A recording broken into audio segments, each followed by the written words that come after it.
Welcome to CSGuitars, the science of loud.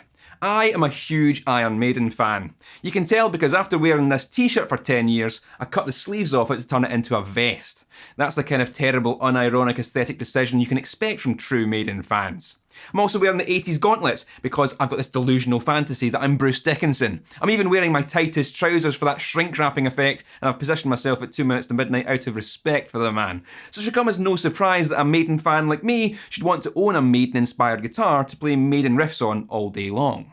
Earlier this year, I renovated this 20th anniversary Squier Stratocaster, giving it a classy tuxedo look. And I noted at the time that all I need do is swap out to a white pickguard with some cream pickups, and I'd finally have my own budget version of the 50s Strat Dave Murray used in the Number of the Beast era. And that's exactly what I've done. Now, this is far from a one-to-one replica of that specific guitar, but that wasn't the intention anyway. I just need to get close to the look and sound of Maiden, and that alone will make me happy. So let me show you what's been done to this guitar since you last saw it.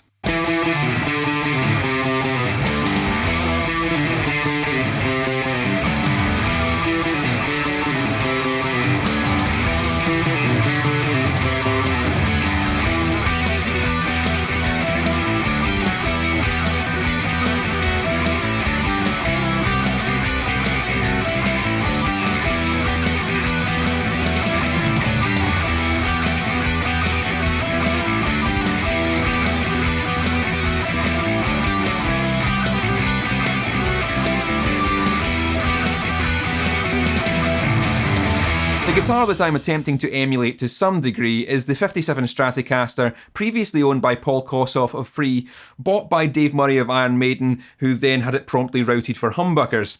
Some people consider this to be the ruining of a piece of rock and roll history, but it was Dave's guitar, he could do whatever he wanted with it, and his changes made it equally as iconic in its own right. The humbuckers that Murray installed on the Strat were a Damasio Super Distortion in the bridge and Damasio's take on a PAF in the neck, each held to the pickguard by a chrome pickup ring.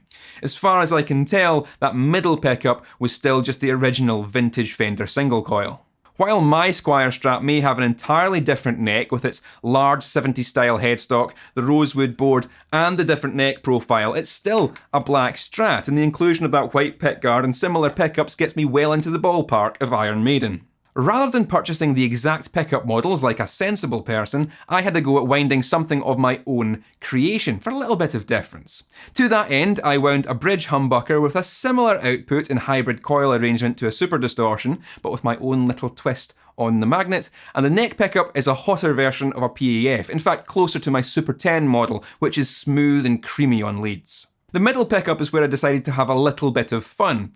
Rather than winding a standard vintage Strat coil, I was inspired by the way that P-bass pickups split their coil in half to get a humbucking effect with a single coil-like sound. I cut my bobbin in half, wound each half in an opposing direction, charged each side with opposing magnetic fields, and then wired it all together so that from the outside, it looks like a normal Strat single coil.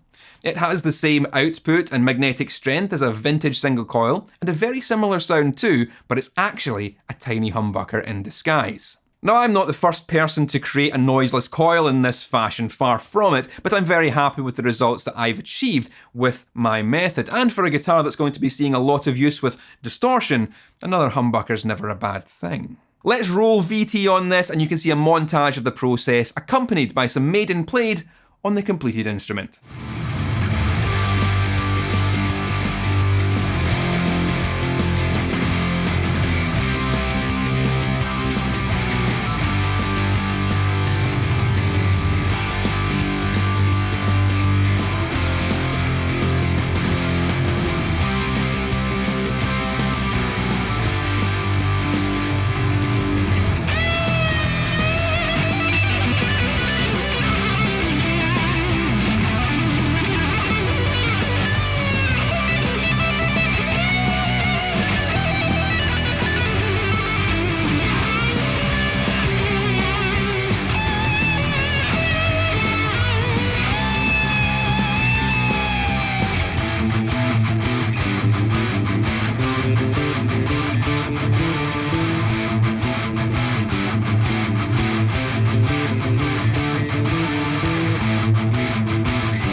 The completed look is very close to the signature models that Fender produces, albeit with the wrong neck. Now, this being a Squier, it would be a trivial matter of purchasing a single-piece maple 57 spec neck and replacing it with this one, and that's something I may choose to do in the future, but I don't want this guitar to turn into a Ship of Theseus situation. I think it's very important to retain as many of the original elements as possible, otherwise it would have just been more simple to buy the official signature model. Skillshare is an online learning community with thousands of inspiring classes for creators, covering topics like graphic design and illustration, photography and video editing, and music theory and production. These classes are all curated specifically for learning, so you won't have to endure the interruption of adverts, like this one, and there's new and original content being created all of the time.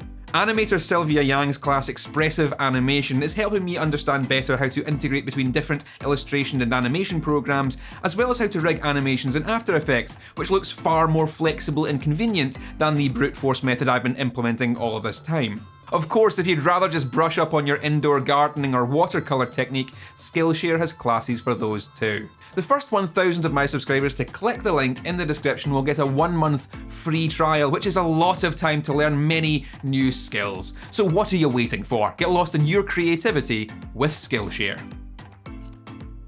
In terms of nailing down the sound of Iron Maiden, it's more than just the guitar. Certainly a humbucker-equipped Strat has a certain bite that you don't get with Gibson-style instruments, but a lot of the Maiden guitar sound really comes down to choosing the correct amp. Maiden were well known for using Marshall amps. It's not a tight, modern metal sound, nor is it scooped. It's a hairy, raunchy romp of loud British gain structure of amps from the 80s. I'm using the first gain channel on my Victory Kraken, which is exactly this 80s Marshall vibe. Maiden use less distortion than you might think, but I am boosting it up with the Anasound's Ego Driver, a high headroom tube screamer circuit which will prevent the low end from getting muddy, as can quite often happen with lots of distortion from a Marshall preamp. I also have a phaser on the board for leads, and you'll find phaser sprinkled all throughout early Maiden riffs. This is a Pearl F601 and it's made in Japan in the mid-70s, so it's era appropriate for what Dave Murray may have had in the early days of Maiden. For the mixed examples, I'm using a Space Echo plugin for delay, but we can easily get good delay sounds from the likes of a carbon copy on the pedal board. I've also got to target mids in the loop for some mid-shaping post preamp just to fine-tune the sound.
Let me know in the comments what you thought about this iteration of the 20th anniversary Squier Stratocaster. Did I get close to the look and sound of Iron Maiden, and are there any Maiden songs you'd like to see covered in full on this instrument? Also, are there other configurations of pickups and pickguards you'd like to see on here? I quite like the idea of having a wardrobe of different looks and sounds, but I could also double down on the Maiden conversion if you'd prefer.